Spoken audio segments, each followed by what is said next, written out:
জিলাখনৰ কাৰণে এক উল্লেখযোগ্য দিন এইকাৰণে ভাবোঁ। ইয়াতে যিহেতু জিলাখন ঘোষণা হোৱাৰ পিছত ইয়াত কোনো ধৰণৰ পাব্লিক হেল্থৰ আমাৰ জিলাৰ কোনো কাৰ্যালয় হোৱা নাছিলে। আৰু মই যেতিয়া জনস্বাস্থ্য কাৰিকৰী বিভাগৰ মন্ত্ৰীৰ দায়িত্বত আছিলোঁ, তেতিয়া 2023 চনৰ ফেব্ৰুৱাৰী মাহতে আধাৰশিলা স্থাপন কৰি কামৰ ইয়াতে শুভাৰম্ভ কৰা হৈছিলে।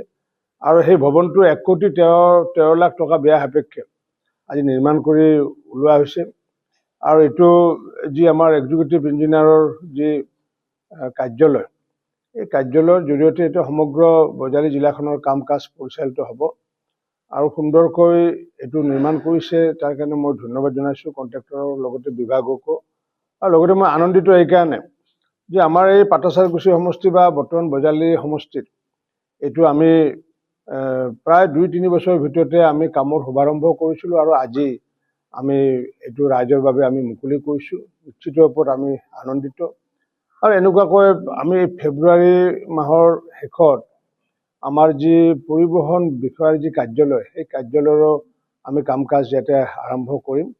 আমাৰ মন্ত্ৰী, পৰিবহণ বিভাগৰ মন্ত্ৰী চৰণ বড়ো ডাঙৰীয়া ইয়াতে উপস্থিত থাকিব, মই থাকিম।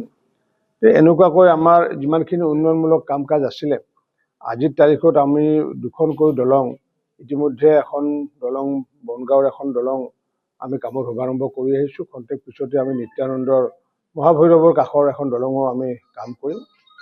ডক্টৰ হিমন্ত বিশ্ব শৰ্মা ডাঙৰীয়াৰ নেতৃত্বত যি উন্নয়নৰ গংগা বৈ গৈছে, স্বাভাৱিকতে বজালীকো স্পৰ্শ কৰিছে। আৰু আমি আশা ৰাখিছোঁ যে কোড অফ কণ্ডাক্টৰ আগে আগে আমি যি ইণ্টিগ্ৰেটেড ডিচি অফিচ, যদিও আমি সম্পূৰ্ণ হোৱা নাই, সেইটো আমি ওলোৱাৰ কাৰণে আমি যৎপৰোনাস্তি চেষ্টা চলাই আহিছোঁ।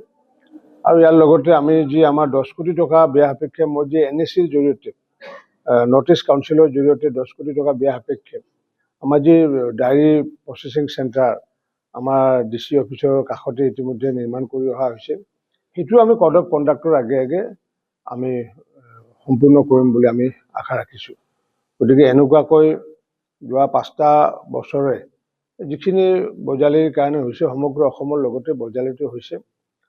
স্বাভাৱিকতে উন্নয়নৰ গংগা বৈ যোৱাৰ কাৰণে মাননীয় মুখ্যমন্ত্ৰী ডক্টৰ হিমন্ত বিশ্ব শৰ্মা ডাঙৰীয়াক আমি বজালীবাসী ৰাইজে আন্তৰিক ধন্যবাদ জনাইছোঁ।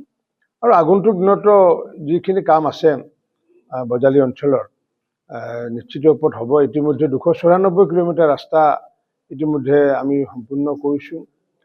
প্ৰায় আমাৰ ইয়াতে 45খন দলং আছিলে, 45খন দলঙৰ ভিতৰত আমি ইতিমধ্যে প্ৰায় আমি 37খন দলং ইতিমধ্যে সম্পূৰ্ণ কৰিছোঁ। 18খন দলঙৰ কাম ইতিমধ্যে আমাৰ চলি আছে। গতিকে আগন্তুক দিনত মই ভাবোঁ যে দলং বা ৰাস্তা ঘাটৰ ডাঙৰ ডাঙৰ সমস্যাটো নাথাকিব।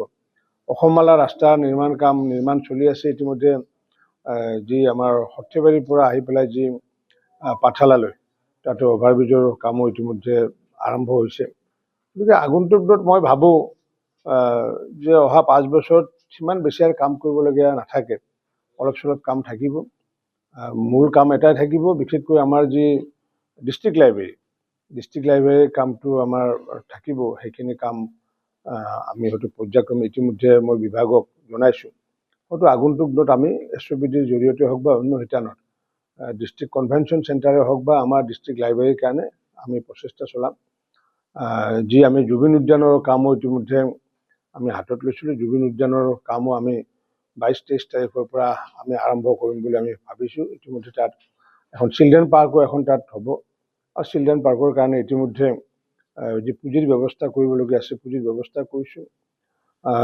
22-21 তাৰিখ মানে আমাৰ যিটো খণ্ড উন্নয়ন কাৰ্যালয়, আমাৰ যি আগতে আমি যি এৱাৰ্ড পাইছিলোঁ, এৱাৰ্ড পোৱা টকাৰে আৰু আমাৰ 15 ফাইনেন্সৰ টকাৰে আমি সেইটো নতুনকৈ নিৰ্মাণ কৰিছোঁ। আৰু অতি শীঘ্ৰে আমি 21-22 তাৰিখৰ ভিতৰতে খণ্ড উন্নয়ন কাৰ্যালয়টো আমি উদ্বোধন কৰি পেলাই ৰাইজৰ বাবে মুকলি কৰিম।